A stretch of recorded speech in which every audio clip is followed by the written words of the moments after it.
దేవుని పరిశుద్ధ నామమునకే మహిమ కలుగునుగాక. కూడి వచ్చిన మీ అందరికీ యేసయ్య నామంలో నా ప్రేమ వందనాలు. ఈరోజు ఆరాధన వర్తమానానికై 87వ కీర్తనను మార్చి చదువుకుందాం. కీర్తన 87. ఆయన పట్టణపు పునాది పరిశుద్ధ పర్వతముల మీద వేయబడి ఉన్నది. యాకోబు నివాసములన్నిటికంటే సియోను గుమ్మములు యెహోవాకు ప్రియములై ఉన్నవి. దేవుని పట్టణమా, మనుష్యులు నిన్ను గూర్చి మిక్కిలి గొప్ప సంగతులు చెప్పుకుందురు. ఐగుప్తు బైబులోను నాకు పరిచయులని నేను తెలియజెప్పుచున్నాను. ఫిలిస్తీయ తూరు కూషులను చూడుము, వీరు అచ్చట జన్మించిరని యుందురు. ప్రతి జనము దానిలోనే జన్మించననియు, సర్వోన్నతుడు తానే దాన్ని స్థిరపరచననియు సియోనును గూర్చి చెప్పుకుందురు. జనముల సంఖ్య వ్రాయించినప్పుడు ఈ జనము అక్కడ జన్మించనని సెలవిచ్చును. పాటలు పాడుచు వాయిద్యములు వాయించుచు మా ఊటలన్నీ నీ యందే ఉన్నవని వారందరూ. ప్రార్థన చేసుకుందాం. మహాగణుడా, మహోన్నతుడా, పరిశుద్ధుడా, మమ్మల్ని ఎంతగానో ప్రేమిస్తున్న మా ప్రియమైన మా పరలోకపు తండ్రి, మా దేవా, మా ప్రభువా, మా నాయన, ఈ విధంగా మే నెల మొదటి ప్రభు దినం వరకు మమ్మల్ని సజీవ లెక్కలో ఉంచారు. అంత మాత్రమే కాకుండా క్షమిస్తూ వచ్చారు. మమ్మను నాయన ఈ యొక్క ప్రభు దినమందు నీ మందిరానికి ప్రవేశింపజేశారు. నీకు వందనాలు, స్తుతులు, స్తోత్రాలు. తండ్రి, మాకిచ్చిన ప్రతి ఈవిని బట్టి వందనాలు. మాకిచ్చిన రక్షణను బట్టి, పాప క్షమాపణను బట్టి, ప్రతి ఆశీర్వాదమును బట్టి నీకు వందనాలు. తండ్రి, మాకు ఇవ్వబడిన ఈ యొక్క మందిరాన్ని బట్టి, సంఘ సహవాసమును బట్టి కూడా నీకు లెక్కలేనన్ని వందనాలు, స్తుతులు, స్తోత్రాలు చెల్లిస్తుంటున్నాం. తండ్రి, ఈ యొక్క ప్రత్యేక దినమందు నిన్ను ఆరాధించవాలనే ఆశతో నీ పాదముల దగ్గర కూడి ఉన్న మమ్ములను మీరు ప్రేమతో క్షమించి అంగీకరించమని ప్రార్థన చేస్తూ ఉంటున్నాము. నీ వాక్యము ద్వారా మమ్మల్ని బలపరచండి, దీవించి ఆశీర్వదించండి. మీ పాదదాసుడు మీ పక్షాన్ని నిలవబడుతున్నాడు. అయోగ్యుడు, అపరాధి కాబట్టి నాయన మీరు కనికరించి ప్రభువా క్షమించి నాయన నీ నోటికి బూరగా వాడుకొనమని ప్రార్థిస్తుంటున్నాం. నీ సేవకుని నాయన మీ ఆత్మతో అభిషేకించి నాయన ప్రభువా తండ్రి మీరే తండ్రి ప్రతిష్ఠించి నాయన నీ యొక్క సాధనముగా వాడుకొనమని ప్రార్థిస్తుంటున్నాం. ఇక్కడ చేరిన ప్రతి ఒక్కరము నాయన వాక్యం చేత దీవించబడి నాయన వాక్యం చేత బలము పొంది నిన్ను ఆత్మతో సత్యముతో ఆరాధించినట్లుగా నీవే మమ్మను ఆశీర్వదించుమని యేసయ్య శక్తిగల నామములోనే ఈ మనవులన్నీ అడిగి పొందుకొని ఉన్నాము మా ప్రియా పరమ తండ్రి, ఆమేన్. ప్రభునందు ప్రియమైన దేవుని బిడ్డలారా, 87వ కీర్తన కోరహు కుమారులు రాసిన కీర్తనగా మనం చూస్తుంటున్నాం. ఇది ఒక చిన్న కీర్తన, 7 వచనాలు మాత్రమే ఉన్నా కానీ చాలా గంభీరమైన గూఢార్థములు కలిగిన గొప్ప కీర్తన. ఎందుకు అంటే ఈ కీర్తన అంతటిలో మనము ఒక ప్రాముఖ్యమైన థీమ్ని జ్ఞాపకం చేసుకుంటాం. ఆ ప్రాముఖ్యమైన అంశం ఏంటిదంటే విశ్వములో ఉన్న మానవులంతా ఆయన యొద్దకు రావాలని, ఆయనను ఆరాధించాలనే థీమ్ని మరలా మనం ఈ కీర్తనలోనే చూస్తాం. నిజానికి కీర్తన గ్రంథంలో ఈ యొక్క థీమ్ పదే పదే చెప్పబడ్డది. ఈ యొక్క అంశము ఏ అంశము? మానవులందరూ, కేవలము పాత నిబంధనలో ఉన్న ఇశ్రాయేలు ప్రజలు మాత్రమే కాదు, సర్వ సృష్టి, సర్వ మానవులందరూ ఆయనను ఆరాధించాలి అనే సత్యము కీర్తనల గ్రంథంలో, బైబుల్ మధ్యలో ఉన్న అతి పెద్ద పుస్తకమైన కీర్తనల గ్రంథంలో స్పష్టంగా చెప్పబడ్డది. మనం పొరపాటున ఏమనుకుంటామంటే పాత నిబంధన అంతా కూడా ఇశ్రాయేలీల చరిత్ర మాత్రమే అనుకుంటాం. తప్పులేదు, పాత నిబంధన అంతా ఇశ్రాయేళ్ల చరిత్రే. కానీ మనం ఇంకొక అడుగు ముందుకేసి ఏమి భ్రమపడతామంటే యేసయ్య రాకముందు రక్షణ ప్రణాళిక కేవలము యూదులకు, ఇశ్రాయేలీలకు మాత్రమే ఉన్నది. కేవలము యూదులు మాత్రమే రక్షింపబడే వాళ్ళు, ఇశ్రాయేలీలు మాత్రమే రక్షింపబడే వాళ్ళు అని మనం అనుకుంటాం. కాదు, దేవుడు మొట్టమొదటిగా మానవులందరికీ దేవుడు, సర్వ సృష్టికి దేవుడు, విశ్వానికి రాజు ఆయన. హల్లెలూయా. ఈరోజు మన ప్రభువుని ఎందుకు ఆరాధించాలంటే ఆయన మానవులందరినీ సమానంగా ప్రేమించాడు కదా. దేవుడు లోకమును ఎంతో ప్రేమించాడు. ఆయన లోకమంతటిని ప్రేమించాడు కదా. కాబట్టి బైబుల్ దేవుడు ఒక దేశానికి, ఒక జనాంగానికి, ఒక భూభోగానికి పరిమితమైన దేవుడు కాదు కదా. ఒక కాలానికి, ఒక జనరేషన్కి కదా, ఒక కులానికి, ఒక మతానికి, ఒక ఏరియాకి లిమిటెడ్ కాదు ఆయన. ఆయన విశ్వమంతటికి దేవుడు కదా. ఇక్కడ మొదటి 2-3 వచనాలు మనము గమనిస్తే అక్కడ యెరూషలేము పట్టణం గురించి వ్రాయబడుతున్నట్లుగా మనకు కనిపిస్తూ ఉంటుంది కదా. దేవుడు యెరూషలేమును బహుగా ప్రేమించాడు. ఆయన పట్టణపు పునాది పరిశుద్ధ పర్వతముల మీద వేయబడి ఉన్నది. యాకోబు నివాసములన్నిటికంటే సియోను గుమ్మములు యెహోవాకు ప్రియములై ఉన్నవి. దేవుని పట్టణమా, మనుషులు నిన్ను గూర్చి మిక్కిలి గొప్ప సంగతులు చెప్పుకొందురు అంటున్నాడు కదా. సో పాత నిబంధనలో ప్రాముఖ్యంగా దేవుడు ఆ యొక్క భూభాగం అంతటిలో, విశ్వం అంతటిలో, లేకపోతే భూమి మీద ఉన్న సకల పట్టణాల్లో, సకల ప్రదేశాల్లో ఆయన సెంటర్గా ఉండే ఒక పట్టణాన్ని ఎన్నుకున్నాడు. మీరు కూడా ఈ రోజుకైనా వరల్డ్ మ్యాప్లో కరెక్ట్గా మధ్యలో పిన్ను గుచ్చితే కదా, సెంటర్లో పిన్ను గుచ్చితే అది యెరూషలేము పట్టణం మీద పడుతుంది కదా. యెరూషలేము పట్టణం అనేది ఆసియా ఖండంలో ఈ యొక్క భూమికి, వరల్డ్ మ్యాప్కి మధ్యలో ఉంటుంది అది కదా. సో దేవుడు స్ట్రాటజికల్గా ఆ యొక్క మధ్యలో ఉండే ప్రాంతాన్ని, యెరూషలేము పట్టణాన్ని తన నివాసముగా ఎంచుకున్నాడు. నిజానికి మోషేతో దేవుడు స్పష్టంగా ఏం చెప్తాడంటే, మీరు ఇశ్రాయేలీలందరూ ఐగుప్తు నుంచి విడుదల పొంది మీరు వెళ్తా ఉన్నప్పుడు మధ్యలో వాళ్ళకి ప్రత్యక్ష గుడారం కట్టమని చెప్తాడు కదా. ఈ ప్రత్యక్ష గుడారం మీరు భుజాల మీద మొయ్యాలి. నేను ఒక ప్లేస్ చూపిస్తాను మీకు. ఆ ప్లేస్కి పోయేంత వరకు మీరు దీన్ని భుజాల మీద మోస్తూ వెళ్ళండి. ఒక శాశ్వతమైన నివాస స్థానము నేను చూపిస్తాను అని దేవుడు స్పష్టంగా చెప్పాడు. ఆ విధంగా దేవుడు నివాస స్థానమైన యెరూషలేములో దావీదు ఆ యొక్క మందిరమును కట్టేంత వరకు, లేకపోతే దావీదు కట్టలేదనుకోండి, సొలొమోను కట్టడానికి దావీదు అన్ని సమకూరుస్తూ వచ్చాడు. ఆ డిజైను, ఆ యొక్క ప్లాను అంతా దావీదు మనసులో స్టార్ట్ అయింది. ఈ విధంగా దావీదుకు ఆలోచన వచ్చేంత వరకు కూడా ప్రత్యక్ష గుడారము ఆయా ప్రదేశాల్లో ఉంటూ వచ్చింది కదా. ఈ న్యాయాధిపతుల కాలంలో ఆయా ప్రదేశాల్లో ఉన్నది. తర్వాత సమూయేలు గ్రంథంలో షిలోహులో మనం చూస్తాం కదా. సౌలు ఆ కాలంలోకి వచ్చేసరికి కదా ఎక్కువగా గిబియోను ప్రాంతంలో మనం చూస్తాం, దావీదు కాలంలో కూడా. కాబట్టి ప్రత్యక్ష గుడారం ఆయా ప్రదేశాల్లో ఉంది. కానీ దేవుని కోరిక ఏంటది? ఆ ద్వితీయోపదేశకాండం 12వ అధ్యాయం 5వ వచనము, మీ దేవుడైన యెహోవా మీ సమస్త గోత్రములలో తన నామమును స్థాపించుకొనుటకు నివాస స్థానముగా ఏర్పరచుకొను స్థలమును వెదికి అక్కడికే యాత్రలో చేయుచుండవలను అంటాడు. మరొక చోట దేవుడు స్పష్టంగా ఏమంటాడంటే, నేను మీకు ఒక స్థలాన్ని చూపిస్తాను అంటాడు. 132వ కీర్తన 13వ వచనములో అక్కడ స్పష్టంగా ఏమంటున్నాడంటే, యెహోవా సియోనును కోరుకున్నాడట. తన నివాస స్థలముగా ఆయన యెరూషలేమును కోరుకున్నాడు. 2వ దినవృత్తాంతముల గ్రంథము 6వ అధ్యాయము 6వ వచనము, 2వ దినవృత్తాంతములు 6వ అధ్యాయము 6వ వచనం చూడండి. దేవుడు యెరూషలేమును కోరుకున్నాడని మనం పదే పదే చూస్తాం కదా. నా నామముండుటకే నేను యెరూషలేమును కోరుకున్నాను అంటున్నాడు. 2వ దినవృత్తాంతముల గ్రంథము 7వ అధ్యాయము 16వ వచనాన్ని కూడా మనం గమనిస్తే, నా పేరు ఈ మందిరమునకు నిత్యము ఉండునట్లుగా నేను దాన్ని కోరుకొని పరిశుద్ధపరిచితిని, నా దృష్టియు నా మనస్సును నిత్యము దాని మీద ఉండును అంటున్నాడు. హల్లెలూయా. కాబట్టి నేను మీకు జ్ఞాపకం చేసేది ఏంటంటే, దేవుడు ఏ పట్టణాన్ని కోరుకున్నాడు చెప్పండి? యెరూషలేము పట్టణాన్ని కోరుకున్నాడు. సియోను కొండలు, ఆ కొండల మధ్య ఉన్న ఆ ఎత్తైన యెరూషలేము పట్టణాన్ని కోరుకొని దానిని ఆయన ఏం చేశాడు? పరిశుద్ధపరిచాడు. అక్కడ ఆయన నివాసం ఉంటానని కోరుకున్నాడు.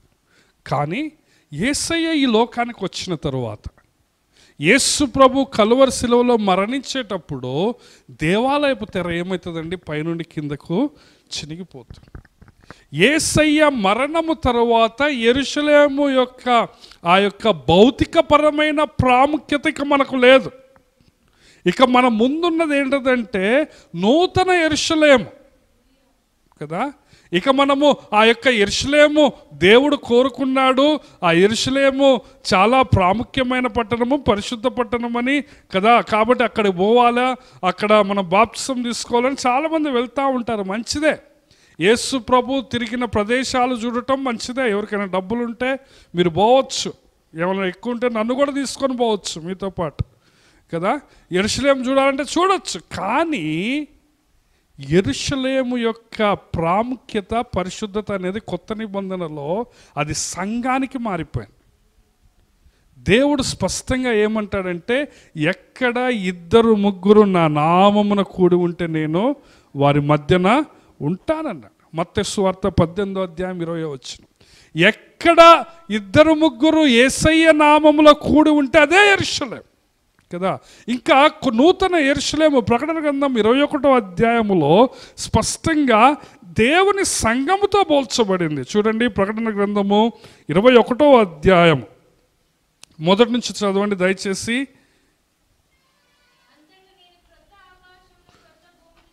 అంతటి నేను క్రొత్త ఆకాశమును క్రొత్త భూమిని చూచితిని. మొదటి ఆకాశమును మొదటి భూమిని గతించిపోయాను, సముద్రం ఇక లేదు.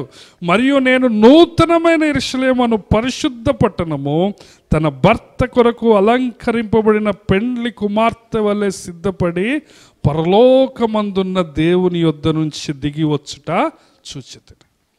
సో రెండవ రాకడలో ఆ యొక్క మధ్యాకాశము నుంచి గొర్రెపిల్ల పెండ్లి విందు అయిన తర్వాత కదా, ఆ యొక్క పెండ్లి కుమార్తె వలె నూతనమైన యెరూషలేము. ఇక ఈ పాత యెరూషలేము యేసయ్య మరణం వరకు యెరూషలేము పరిశుద్ధమైనది, ఓకే, సూపర్. జనులు అపవిత్రమయ్యారు, యెరూషలేము నాశనం చేయబడ్డది, మందిరము పడద్రోయబడ్డది కదా.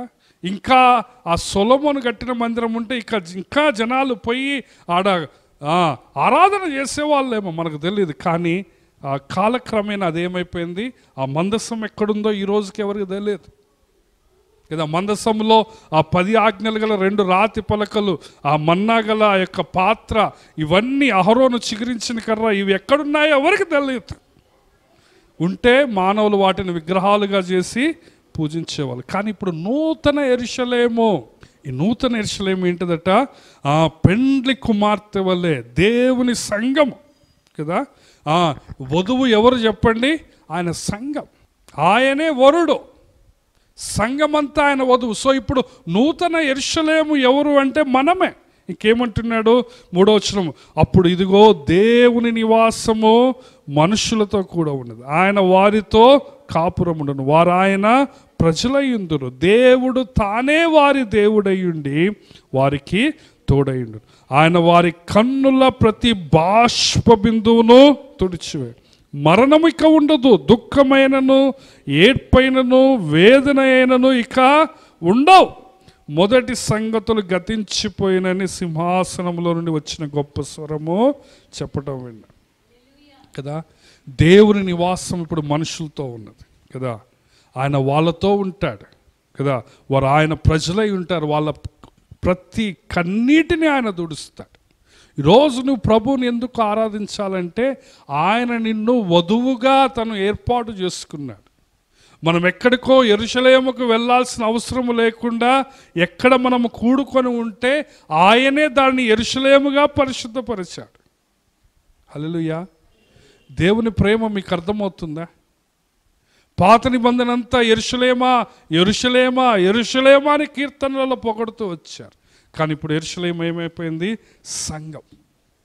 ఆయన నూతనమైన యెరూషలేము, నూతనమైన ఆ యొక్క దేవుని సంఘము, ఆయనే ప్రభువు. ఇంకా కింద చూడండి 9-10 వచనాలు, ప్రకటన గ్రంథం 21:9-10 వచనాలు, 2వ భాగం నుంచి నేను చదువుతున్నాను.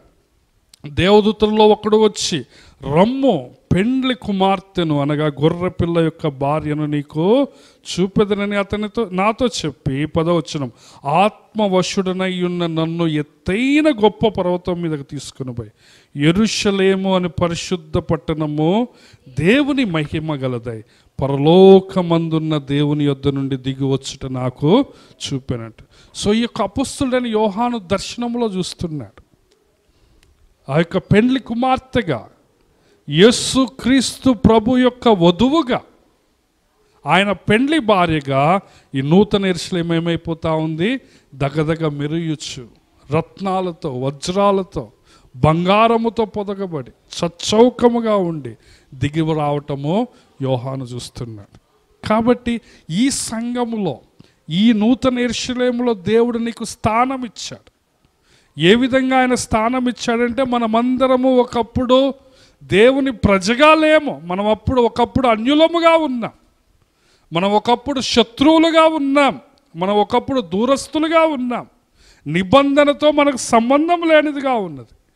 కానీ దేవుడు తన ప్రియ కుమారుడైన యేసు ప్రభు వారి రక్తములో నిన్ను కడిగి నిన్నేం చేశాడు? నూతన యెరూషలేముగా ఆయన నిన్ను మార్చాడు. హల్లెలూయా. అందుకే నువ్వు ప్రభువుని ఆరాధించాలి. ఇంకా కీర్తన ఈ యొక్క ప్రకటన గ్రంథంలోని చివరి వచనం చూడండి, 22వ వచనం చూడండి, 21వ అధ్యాయం 22వ వచనం. దానిలో ఏ దేవాలయమును నాకు కనపడలేదు, సర్వాధికారి అయిన దేవుడగు ప్రభువును గొర్రెపిల్లయు దానికి దేవాలయమై ఉన్నారు. సో ఈ నూతన యెరూషలేములో దేవాలయం లేదు. ఇక్కడ ఎవరు దేవాలయం అంటే ప్రభువే దేవాలయం.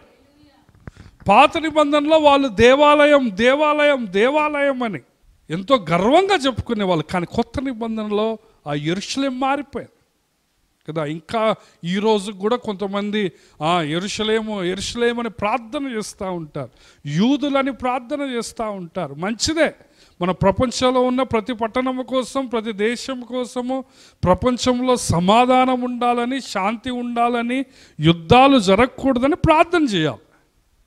కానీ ఆ యొక్క భౌతికమైన యెరూషలేము, భౌతికమైన ఇశ్రాయేలుకు ఏదో ప్రాముఖ్యత ఉందని, అక్కడ ఏదో ఒక రకమైన దేవుని ప్రత్యేకమైన ప్రేమ ఉందని మనం అనుకోకూడదు.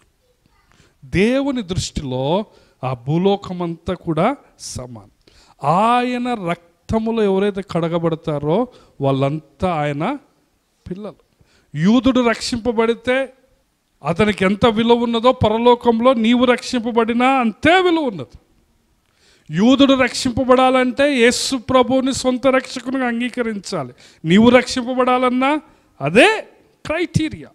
కాబట్టి మన మనసులో నుంచి అది తీసేద్దాం. ఆ యొక్క ఇశ్రాయేలీలు, అబ్రహాం సంతానం, యూదులు వాళ్ళేదో బిల్లేసుకొని వచ్చారు అట్లాంటి భ్రమలో ఉండకూడదు. ఇక నుంచి దేవాలయం ఎవరట చెప్పండి? యేసయ్యే దేవాలయం. హల్లెలూయా.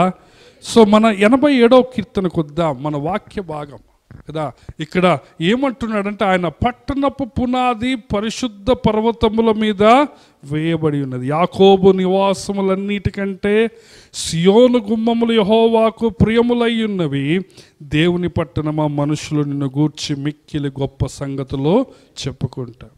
కాబట్టి ఈ రోజున దేవుని సంఘం ఎంత సుందరమైనదో మనకు అర్థం కావాలి. దేవుని సంఘము పెండ్లి కుమార్తె కదా, ఎంత గొప్పదో మనకు అర్థం కావాలి. మనం ప్రభువుని ఆరాధించాలి. ఆ విధంగా మనము యెరూషలేము పట్టణము మనమే అని గ్రహించాలి. దేవుని సంఘము యొక్క విలువను మనం గుర్తించాలి. ఈరోజు ఎందుకు సంఘములో సహవాసానికి మనుషులకు విలువ లేకుండా పోతుంది? సహవాసం అంటే, బల్ల అంటే, తర్వాత ఆ యొక్క వాక్యం అంటే, మందిరం అంటే ప్రజలకు విలువ లేకుండా పోతాం. గమనించారా? ఈ రోజున దేవుడు సంఘానికి ఎంత విలువిస్తున్నాడో మనకు అర్థం కావాలి. దేవుడు మందిరానికి ఎంత విలువిస్తున్నాడు, దేవుడు ఆయన పెండ్లి కుమార్తెను ఎంతగా ప్రేమిస్తున్నాడో మనకు అర్థం కావాలి. కాబట్టి ఇట్టి సంఘములో నీవు ఈరోజు భాగమై ఉన్నావు. ఇట్టి సంఘములో నీవు ఈరోజు ఒక పార్ట్ అయి ఉన్నావు, ఒక మెంబర్ అయ్యావు. హల్లెలూయా. అందును బట్టి నువ్వేం చేయాలి? ప్రభువుని ఆరాధించాలి. 4వ వచనం రండి, 87వ కీర్తన 4వ వచనం. రహబును, ఐగుప్తు, బబులోనును నాకు పరిచయులని నేను తెలియజెప్పుచున్నాను. ఫిలిస్తియా, తూరు, కూషులను చూడుము, వీరు అచ్చట జన్మించిరని యుందురు అంటున్నారు కదా. ఇక్కడ 4-5 దేశాల పేర్లు ఉంటున్నాయి. ఒకటి ఏంటంటే రహబు, రెండోది ఐగుప్తు, మూడోది బబులోను, తర్వాత 4వది ఫిలిస్తియా, తర్వాత 5 తూరు, 6 కూషు. ఈ విధంగా 6 దేశాల పేర్లు చూస్తున్నాం. రహబు అంటే చాలామంది యెహోషువ 2వ అధ్యాయంలో ఉన్న రాహాబ్ అనే వేశ్య అనుకుంటారు. కాదు. రహబు అంటే ఏంటో తెలుసా? రహబు అంటే ఒక సర్పం. అది ఐగుప్తు దేశానికి ఉన్న ఎంబ్లం కదా. ఐగుప్తీయులకు వాళ్ళ నెత్తి మీద అది పెట్టుకుంటారు కదా, సర్పం. దాన్ని రహబు అన్నారు కదా. ఆ యెహోషువ 2వ అధ్యాయంలో ఉన్న ఆ స్త్రీ పేరు విశ్వాసం ద్వారా ఎవరినైతే ఆ 2 వేగుల వారిని దాచిపెట్టి యేసయ్యను నమ్ముకుంటూ చూశారు, దేవుని నమ్ముకుంటూ చూశారు, ఆమె రాహాబు ఆమె కదా. ప్రొనౌన్సియేషన్ మీకు అర్థం కావాలి, స్పెల్లింగ్ అర్థం కావాలి. ఆమె పేరు ఏం పేరు? రాహాబు. ఈమె ఇక్కడున్న దేశం పేరు ఏం పేరు? రహబు. అంటే ఏ దేశం అని చెప్పాను నేను? ఐగుప్తు దేశం. సో ఐగుప్తు దేశము కదా, రహబును ఐగుప్తు బబులోనును అంటున్నాడు కదా. తర్వాత నాకు పరిచయులని నేను తెలియజెప్పచ్చు. ఫిలిస్తీయ, తూరు, కూషులను చూడము, వీరును అచ్చటనే జన్మించి ఉంటారు. కాబట్టి ప్రియమైన దేవుని బిడ్డలారా, నేను మొట్టమొదటి నుంచి జ్ఞాపకం చేస్తున్నాను, దేవుని ప్రేమ, దేవుని రక్షణ ప్రణాళిక కేవలము యాకోబు సంతానానికి మాత్రమే కాదు కదా. దేవుని యొక్క రక్షణ, దేవుని యొక్క ప్రేమ విశ్వంలో ఉన్న ప్రతి మానవునికి ఉన్నది. ఇక్కడ పాత నిబంధనలోనే దేవుడు ఏం కోరుకుంటున్నాడు? ఐగుప్తులు రావాలి, ఫిలిస్తీన్లు రావాలి కదా, తూరు వాళ్ళు రావాలా, కూషు వాళ్ళు రావాలా కదా, బబులోను వాళ్ళు రావాలని కోరుకుంటున్నాడు. నిజానికి పెంతెకొస్తు పండుగ రోజున కదా 17 దేశాల వాళ్ళు ఆ రోజు అక్కడ ఉంటారు. ఎన్ని దేశాలు చెప్పండి? 10. ఏ రోజున? పెంతెకొస్తు పండుగ రోజున. ఆ యొక్క వాళ్ళంతా సంఘములో చేర్చబడతారు.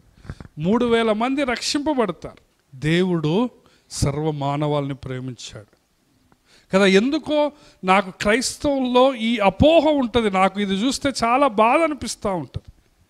చాలామంది ఏమనుకుంటారంటే పాత నిబంధనలో ఓన్లీ ఇశ్రాయేలీల పట్లే దేవుని ప్రేమ ఉందనుకుంటారు. కాదు కదా. అబ్రహాము కాలంలోనే మనం మెల్కీసెదెకు అన్న వ్యక్తిని చూస్తాం. అబ్రహాము మెల్కీసెదెకుకి ఏమి ఇచ్చాడు?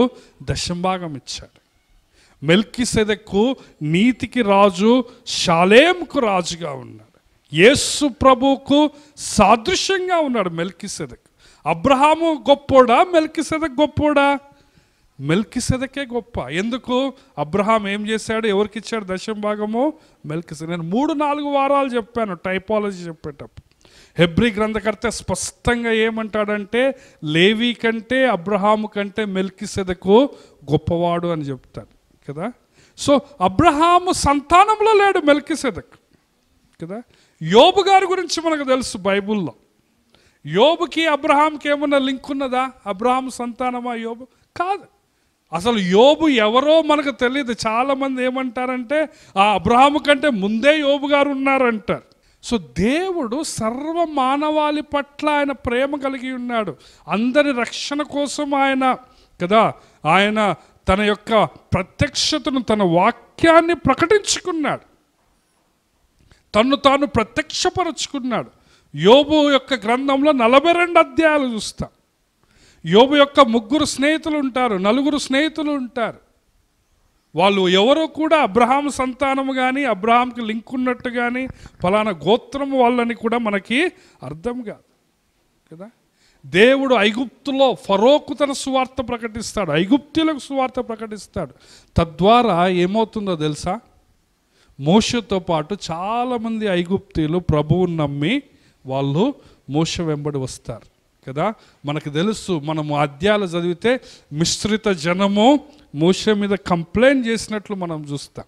అంటే ఐగుప్తీయులు కూడా రక్షింపబడుతూ వచ్చారు. హల్లెలూయా. మోషే మామ ఇత్రో, ఆయన యెహోవా భక్తుడే, మిద్యానీయుడు, అవునా కదా. ఇంకా మనము మోషే వాళ్ళంతా మిద్యాను ప్రదేశము మోయాబీయుల ప్రాంతానికి పోయినప్పుడు అక్కడ దేవుని ప్రవక్త ఒకడు ఉంటాడు. ఆయన పేరేం పేరు? బిలాము అనే ప్రవక్త. ఇశ్రాయేలుకి సంబంధం లేదు బిలాము. నేను చెప్పే మాటలు ఇవన్నీ చాలా ఇంపార్టెంట్ మాటలు. నేను చెప్పే ఈ పేర్లు రాసుకోండి. నేను ఏమని మీకు రుజువు చేస్తున్నానంటే, ఈ ప్రూఫ్స్ ఎందుకు ఇస్తున్నానో మీకు తెలుసా? ఈ ప్రూఫ్స్ ఎందుకు ఇస్తున్నానంటే, దేవుని ప్రేమ పాత నిబంధనలో కూడా సర్వ మానవాళి పట్ల ఉంది. బిలాము గురించి ఏమన్నారంటే, అతడు ఏది చెప్తే అది నెరవేరుతుందట. అతని మాట దేవుని మాటతో సమానమంట కదా. యెహోషువ ఫ్రెండ్ అయిన కాలేబును కూడా మనం గమనిస్తే, కాలేబు కెనేజీయుడు అని రాయబడ్డది. అంటే కాలేబు కూడా ఇశ్రాయేలీయుడు కాదు కదా. తర్వాత రాహాబ్ అనే వేశ్య రక్షింపబడుతుంది యెహోషువ 2వ అధ్యాయం. యెహోషువ 9వ అధ్యాయం వచ్చేసరికి గిబియోనీయులు సంధి చేసుకుంటారు. గిబియోనీయులు కూడా ఇశ్రాయేలీలతో కలిసిపోతారు. గిబియోనీయులు కూడా రక్షింపబడతారు. తర్వాతి కాలంలో ఏమవుతుందో తెలుసా? ప్రత్యక్ష గుడారము గిబియోన్లోనే ఉంటుంది. దేవుడు సొలొమోనుకి ఎక్కడ ప్రత్యక్షమవుతాడో తెలుసా? ఎక్కడ ప్రత్యక్షమవుతాడు? గిబియోనులోనే ప్రత్యక్షమవుతాడు. అంటే అన్యజనుల ప్రాంతం కదా. సో ఆ విధంగా ఇశ్రాయేలు కానాను దేశంలో అడుగుపెట్టినప్పుడు చాలామంది ఆ కానానీయులు వాళ్ళంతా కూడా ప్రభువుని నమ్ముకుంటారు, రక్షింపబడతారు కదా. దావీదు కాలంలోకి వచ్చేసరికి దావీదు సైన్యంలో అన్యజనులకు చెందిన ప్రజలు చాలామంది ఉంటారు. బత్షెబ భర్త ఉరియా హిత్తీయుడు. న్యాయాధిపతుల గ్రంథంలో చాలామంది న్యాయాధిపతులు ఉంటారు. ఓత్నియేలు ఉంటాడు, అన్యుడు. షమ్గర్ ఉంటాడు, అన్యుడే. తర్వాత యాయేలు అనే ఒక న్యాయాధిపతి ఉంటాడు, అతడు కూడా అన్యుడే. న్యాయాధిపతుల గ్రంథంలో 3 న్యాయాధిపతుల్లో దేవుని తరపున దేవుని ప్రతినిధిగా పరిపాలించిన వాళ్ళెవరు? ఇశ్రాయేలీలు కాదు. వాళ్ళెవరు చెప్పండి? అన్యులు. ఇంకా మనకందరికీ తెలుసు రూత్ ఎవరు చెప్పండి. రూత్ ఎవరు? మోయాబీరాలు. ఇశ్రాయేలీరా కాదు. కానీ రూత్ ఏమైంది? రక్షింపబడ్డది, ప్రభువు నమ్ముకున్నది, యేసయ్యకు తల్లయింది కదా. తామారు ఆ విధంగా మనం చూస్తాం. తామారు యేసయ్యకు తల్లయింది. కానాను స్త్రీ. వీళ్ళంతా యేసయ్యను నమ్ముకొని రక్షింపబడ్డోళ్ళు. వీళ్ళు ఆయా కుటుంబాల నుంచి, ఆయా బ్యాక్గ్రౌండ్స్ నుంచి వచ్చారు. కానీ వీళ్ళందరూ ఏమయ్యారు? ప్రభువుని నమ్ముకున్నారు. ఈ విధంగా మనం చూసుకుంటూ పోతే చాలా ఉంటాయి. ఏలియా అన్యుడే అని చాలామంది బైబిల్ పండితులు భావిస్తారు. ఎందుకంటే ఏలియా ఏ గోత్రం వాడో ఎక్కడ చెప్పబడలేదు. తిష్బీయుడైన ఏలియా. ఆ తిష్బీ అనే ప్రాంతము అన్యుల ప్రాంతం అని చెప్తారు. ప్రియమైన దేవుని బిడ్డలారా, ఈ విధంగా చూసుకుంటూ పోతే ఎలీషా యొక్క పరిచర్య చాలా ప్రాంతాలకు విస్తరించబడ్డది. సిరియా వాడైనా, సిరియా దేశపు సైన్యాధిపతి అయినా, ఏం పేరు ఆ సైన్యాధిపతి పేరు? నయమాను. Very good. సిరియా దేశపు సైన్యాధిపతి నయమాను వచ్చి రక్షింపబడతాడు. ఏమంటాడు? నేను నా యజమానుతో ఆ యొక్క గుడిలోకి పోయినప్పుడు నన్ను దేవుడు శిక్షింపకుండును గాక అంటాడు కదా. సో నయమాను రక్షింపబడినట్లు మనం చూస్తాం. ఈ విధంగా నేను మొన్న శుక్రవారము యోనా గ్రంథం గురించి చెప్తూ వచ్చాను. యోనాను దేవుడు ఎవరికి సువార్త చెప్పమని పంపిస్తాడు? అన్యులకు, నినివే వారికి. ఆ సముద్రములో ప్రయాణం చేసే వాళ్ళు కూడా దేవుని యందు నమ్ముకుంటారు, దేవుణ్ణి విశ్వాసం ఉంచుతారు. నినివే ప్రజలు రక్షింపబడతారు కదా. ఈ విధంగా చెప్పుకుంటూ పోతే చాలా పెద్ద లిస్ట్ ఉంటుంది. యేసయ్య పుట్టినప్పుడు జ్ఞానులు ఎవరు? యూదుల. తూర్పు దేశపు జ్ఞానులు వాళ్ళు భారతదేశం నుంచి వచ్చారని చెప్తారు. అపోస్తల కార్యం 8వ అధ్యాయంలో ఇథియోపియుడైన నపుంసకుడు ఉంటాడు, అతను రక్షించబడతాడు. కొర్నేలి 10వ అధ్యాయంలో అన్యుడు రక్షింపబడతాడు కదా. నేను మీకు ఈ రుజువులు ఎందుకు ఇస్తున్నానంటే, దేవుని ప్రేమ ఏంటో చెప్పండి, సమస్త మానవాళికి ఉంది. అందుకే మలాకి 1:11 తూర్పు దిశ మొదలుకొని పడమర దిశ, సమస్త జనులు, అన్ని ప్లేసెస్లో ఉన్న ప్రజలందరూ ఏం చేయాలి? ఆయనను ఆరాధించారు. దేవుడు లోకముని ఎంతో ప్రేమించాడు, ఆయన ఒక్క జాతిని కాదు. అందుకే ఈ బాప్తిస్మిత్ యోహాను ఏమంటాడు? ఇదిగో లోక పాపములు మోసుకొని పోయే దేవుని గొర్రెపిల్ల. నేను మీకు చాలా ప్రూఫ్స్ ఇస్తున్నాను కాబట్టి మీ యొక్క థింకింగ్ మారాలని నా యొక్క ఆలోచన. పాత నిబంధన అయినా కొత్త నిబంధన అయినా రక్షణ ఎవరికి చెప్పండి? సర్వమానవ కదా. చూడండి 87వ కీర్తన మనం ముగించుకుందాం. 4వ వచనము. ఏమంటున్నారు చివరిలో? వీరు అచ్చట జన్మించిరని యుందురు. 5వ వచనం, ప్రతి జనము దానిలోనే జన్మించిననియు సర్వోన్నతుడు దాన్నే స్థిరపరచిననియు సియోనును గూర్చి చెప్పుకుందు. యెహోవా జనముల సంఖ్య వ్రాయించినప్పుడు ఈ జనము అక్కడ జన్మించినని సెలవిచ్చి. నాకెళ్ళి చూడండి ఒకసారి, ఎన్నిసార్లు ఇక్కడ వ్రాయబడ్డదంటే ఎవరైనా ఏడ పుట్టాలట? అక్కడ పుట్టాలంట. అర్థమవుతుందా? చూడండి 87వ కీర్తన ఎంత గూఢార్థము గలదో. కీర్తనకారుడు ఏమంటుందంటే ఫిలిస్తీన్లైనా బబులోనీయులైనా ఎవరైనా ఎక్కడ పుట్టాలంట చెప్పండి? యెరూషలేములో పుట్టాలి. అంటే దాని అర్థం వాళ్ళు భౌతికంగా పుట్టాలని కాదు కదా, తిరిగి జన్మించాలి. హల్లెలూయా. ఏ మనిషి అయినా తిరిగి జన్మించితేనే వాడు దేవుని సంఘంలో చేర్చబడతాడు. నీవు తిరిగి జన్మించబడకపోతే నీకు నిత్య జీవము లేదు. యేసయ్య స్పష్టంగా నికోదేముతో చెప్తాడు, నీవు పరలోకములో ప్రవేశించాలంటే, దేవుని రాజ్యములో ప్రవేశించాలంటే నీకు పునర్జన్మ కావాలి. నికోదేము అడుగుతాడు, నా తల్లి గర్భంలో నేను ఏ విధంగా వెళ్ళగలను? నాకు తెలిసి నికోదేము తల్లి ఆల్రెడీ చనిపోయింది అప్పటికల్లా, ఎందుకంటే నికోదేము వృద్ధుడు. సో చనిపోయిన తల్లి ఎట్లా నన్ను గంటది మళ్ళీ రెండోసారి అంటే, యేసయ్య ఏమంటాడు? నీటి మూలముగా ఆత్మ మూలముగా జన్మించబడాలి. హల్లెలూయా. గడి చెప్పండి హల్లెలూయా. కాబట్టి నీవు దేవుని సంఘములో చేర్చబడాలంటే నువ్వేం కావాలి చెప్పండి? తిరిగి జన్మించు. వాళ్ళందరూ అక్కడే జన్మించారంటున్నాడు. ఈ రోజున నీవు తిరిగి జన్మిస్తే ప్రభువుని ఆరాధించు. హల్లెలూయా. నీవు వాక్యము ద్వారా జన్మించాలి కదా, నీవు పాత స్వభావాన్ని వదిలిపెట్టాలి. నీవు ఆ యొక్క నిబంధన జనాంగంలోకి వస్తావు తిరిగి జన్మించడం ద్వారా. తిరిగి జన్మించి నీవు నిబంధన జనాంగంలో చేర్చబడతావు. దేవుని వాగ్దానములు నీకు వస్తాయి. నీవు నూతన సృష్టిగా మార్చబడతావు. అప్పుడు నీవు పెండ్లి కుమార్తెగా మారి ఆ రోజున దేవునితో కలుసుకుంటాం. ఇదంతా కూడా యేసయ్య కలువరి శిలువ మరణం ద్వారా సాధ్యమే. కాబట్టి ప్రియమైన దేవుని బిడ్డలారా, ఈరోజు మనం ప్రభువుని ఆరాధిద్దాం. నువ్వు నిజంగా తిరిగి జన్మిస్తే ప్రభువుని ఆరాధించాలి. నీ యొక్క పాపాలన్నీ యేసయ్య రక్తంలో కడగబడితే నువ్వు ప్రభువుని ఆరాధించాలి. యేసయ్య వాక్యాన్ని నువ్వు ప్రేమిస్తే, యేసయ్య వాక్యము ద్వారా నీవు తిరిగి జన్మిస్తే, ఆయన వాక్యం ద్వారా నీవు శుద్ధి అయితే నీవు ఆయనను ఆరాధించాలి. 7వ వచనం చూడండి, చివరి వచనం. అందరు నాతో పాటు చెప్పండి. పాటలు పాడుచు వాయిద్యములు వాయించుచు మా ఊటలన్నీయో నీయందే ఉన్నవని వారు అంటారు. సో ఈ యొక్క అన్య జనాంగములో నుంచి రక్షింపబడిన వీళ్ళందరూ ఏమని పాడతారు చెప్పానా? మా ఊటలన్నీయో నీ అందే కదా. అందుకే యేసు ప్రభు యోహాను సువార్త 4వ అధ్యాయం 14వ వచనంలో ఏమంటాడు? నేనే జీవజలం ఇస్తున్నాను కదా, నేనిచ్చు నీళ్లు తాగు ప్రతివాడు ఎన్నటికీ దప్పికొనడు, కానీ అది వారి కడుపులో పారెడు నీటి ఊటగా ఉంటుంది అంటున్నాడు. హల్లెలూయా. చదవండమ్మ 4:14. నేనిచ్చు నీళ్లు తాగు ప్రతివాడు ఎన్నటికీ దప్పికొనడు, కానీ అవి తాగిన ప్రతివాడికి అది ఆ పారెడు నీటి ఊట, జీవపు ఊటగా ఉంటుంది. కాబట్టి ఈ ఊట యెరూషలేము పట్టణంలో నుంచి వస్తూ ఉంటుంది.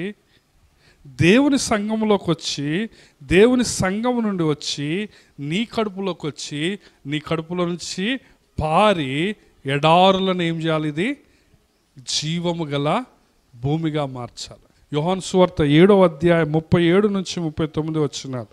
38 వచ్చిన, నాయందు విశ్వాసముంచు వాడెవడో లేఖనము చెప్పినట్లు వాని కడుపులో నుండి జీవ జల నదులు పారుతాయి. ఈ రోజున నీవు యేసయ్యను నమ్ముకుంటే నువ్వు మామూలు వ్యక్తివి కాదు. ఈ రోజున యేసయ్య రక్తములో నిన్ను గడుక్కుంటే నువ్వు మామూలు వ్యక్తివి కాదు. నీ కడుపులోంచి ఏం పారుతాయి చెప్పండి? జీవజల నదులు. అందరు నాతో పాటు చెప్పండి. నా కడుపులో నుంచి జీవజల నదులు పారుతాయి కదా. నువ్వు మామూలు వ్యక్తివి కాదు. నీ కడుపులో నుంచి వచ్చే జీవజల నదులు చనిపోయే వారిని బ్రతికించాలి. అందుకే వాళ్ళు ఏమని పాటలు పాడుతున్నారట, మా ఊటలన్నీ నీ యందే ఉన్నాయి. ఈ ఊట నిజంగా యేసయ్యలో నుంచి వచ్చే ఊట, దేవుని వాక్యంలో నుంచి వచ్చే ఊట, ఆయన మందిరములో నుంచి వచ్చే ఊట, ఆయన సంఘములో నుంచి వచ్చే ఊట నిజంగా నీలో ప్రవహించాలని ఆయన కోరుకుంటున్నాడు కదా. కాబట్టి ఈరోజు మనం ప్రభువుని ఆరాధిద్దాం, ప్రభు యొక్క మాటలు జ్ఞాపకం చేసుకుందాం కదా. ఆ దేవుని సంఘానికి ఉన్న విలువను అర్థం చేసుకోండి. ఆ సంఘంలో ఆయన నిన్ను ఒక మెంబర్గా, ఒక భాగముగా ఆయన నిన్ను ఆశీర్వదించాడు కదా. దేవుడు సర్వ మానవాళిని ప్రేమిస్తున్నాడని జ్ఞాపకం చేసుకో కదా. యెషయా గ్రంథంలో ఒక చక్కటి మాట ఉంటుంది, ఈ మాట చూపించి నేను ముగిస్తాను. యెషయా గ్రంథము 2వ అధ్యాయం 2వ వచనం. యెహోవా మందిర పర్వత శిఖరమున స్థిరపరచబడి కొండల కంటే ఎత్తుగా ఎత్తబడును. ఎట్లొస్తారట మనుషులు? ప్రవాహం వచ్చినట్లు సమస్త అన్యజనులు వస్తారట కదా. ఆ కాలమున సియోనులో నుండి ధర్మశాస్త్రము, యెరూషలేములో నుండి యెహోవా వాక్కు బయలువెలును. జనములు గుంపులు గుంపులుగా వచ్చి యాకోబు దేవుని మందిరమునకు, యెహోవా మందిర పర్వతమునకు మనం వెళుదము రండి, ఆయన తన మార్గముల విషయమై మనకు బోధించును, మనము ఆయన త్రోవలో నడుస్తామంటున్నాం. ఇది దేవుని యొక్క ఆశ. అంత్యకాలములో అన్యజనులందరూ కూడా గుంపులు గుంపులుగా ఆయన మందిరంలోకి రావాలని ఆయన ఆశపడుతున్నాడు. అందును బట్టి ఆయన నిన్ను కోరుకున్నాడు, అందును బట్టి ఆయన నీ కడుపులో జీవజల నదులు నీకు ఇస్తా ఉన్నాడు. తద్వారా నువ్వేం చేయాలా? అన్యజనుల దగ్గరికి వెళ్ళాలి. అన్యజనుల దగ్గరికి వెళ్ళి వాళ్ళను నువ్వేం చేయాలా? ప్రభు మందిరానికి తీసుకొని రావాలి. హల్లెలూయా. ఇది కొత్త నిబంధనలో మాత్రమే కాదండి. నేను పదే పదే చెప్పేది ఏంటది, ఇది కొత్త నిబంధనలో మాత్రమే కాదు, బైబుల్ అంతా నొక్కి వక్కానించబడ్డ. కాబట్టి ఇట్టి గొప్ప నిబంధన దేవుడు నీకు ఇస్తున్నాడు, ఇట్టి గొప్ప ఆశీర్వాదం నీకు ఇస్తున్నాడు.